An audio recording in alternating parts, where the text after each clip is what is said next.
اون روز مسجد بلخیش رفتیم، یک بیچاره دست خودی قسمی گرفته، این دعا داره یکی دیگه دیم پالی عزیز تا شد بیادر یک نصیحت برات میکنم، دعای قسمی نیست که تو کردی، سمدست آدم واره انت بگی.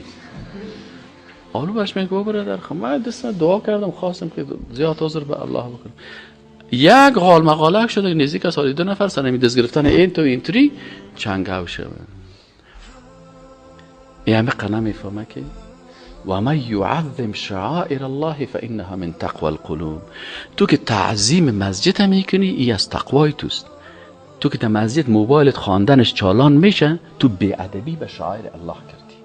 از این خاطر در مسجد که در اومدی زود موبایل تا گل کو. بسیاری کسا در موبایل خود خواندن این دیره مانده، باز در مسجد قرار استاد از دیگه. یک روز مسجد پلخشی رفتم، باور بکن 2 رکعت نمازم من با خواندن بی شیرینه خواندم. در موبایلش بی شیرین چطور کاری خواندن کده میره.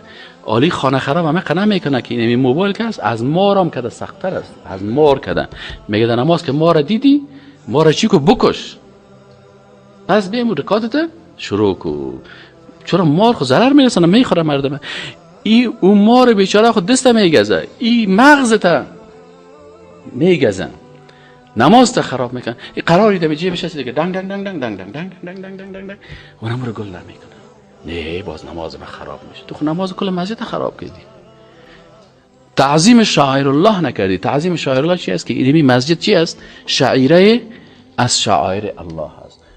در مسجد عطر کده باید بیایی، لباس خوبش بیایی. اول که در مسجد آمدی تعظیم شعائر الله ای است که رسول الله صلی الله علیه و آله میگه نشی در مسجد وقتی که داخل شدی تا که 2 رکعت تحیت المسجد نخوانده باشی، نشی.